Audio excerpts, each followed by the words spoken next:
ไปดีไปสุกกันเลย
อันนี้เขา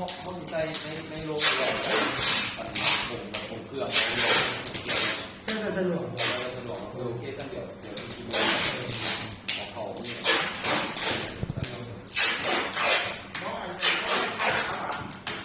อันนี้วะ กระเป๋า